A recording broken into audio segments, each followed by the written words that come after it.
voisine de mon petit-fils, elle n'arrête pas de chialer. il y a 2 chiens, lui, puis elle chante toujours.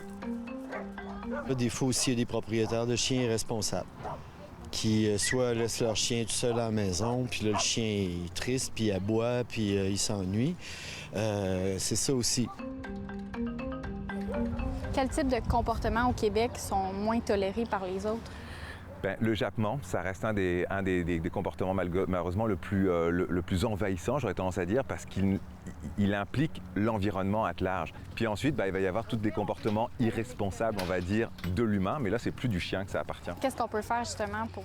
En fait, étant donné que le jappement est un mode de communication qui a un objectif derrière, comme tous les comportements des chiens, un chien, quand il nous saute dessus, quand il nous mordit, quand il nous jappe dessus, il y a une intention derrière. Il veut atteindre un objectif, principalement créer une interaction avec nous autres.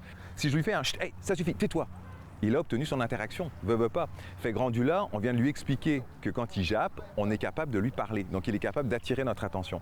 Donc comment on essaye d'enrayer ça? En s'assurant que quand il jappe pour quelque chose qu'on veut qu'il fasse. Nous prévenir pour aller dehors, par exemple. La Ville de Québec a traité 645 incidents depuis le début de l'année. Ces données incluent le non-respect de la réglementation municipale, le jappement excessif, un chien sans laisse ou potentiellement dangereux. Je vous ai envoyé une lettre qu'un couple a reçue la semaine dernière qui s'avisait probablement aux mauvais propriétaires de chiens, mais à qui on disait que le chien était vraiment nuisible pour le voisinage. Est-ce que ça vous surprend, ce genre de lettre-là? Non, ça ne me surprend pas parce que, effectivement, tous les condos ne sont pas hyper isolés.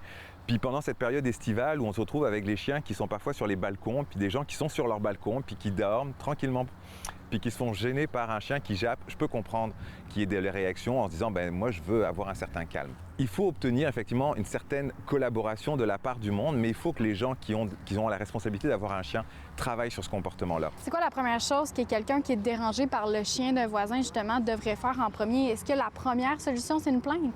La première solution, c'est d'aller le voir, de lui demander est-ce qu'il a déjà eu quelque chose, est-ce qu'il a déjà pris des mesures, est-ce qu'il a conscience qu'il émet une certaine gêne ou une nuisance.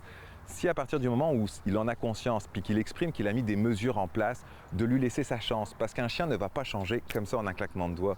Rassurer éventuellement les voisins en leur disant les procédures vont être mises en place, et si effectivement, malgré tout, on n'y arrive pas, là les voisins peuvent atteindre un certain seuil de tolérance qui n'est plus capable de gérer, et puis là demander effectivement à ce qu'il y ait d'autres mesures qui soient mises en place.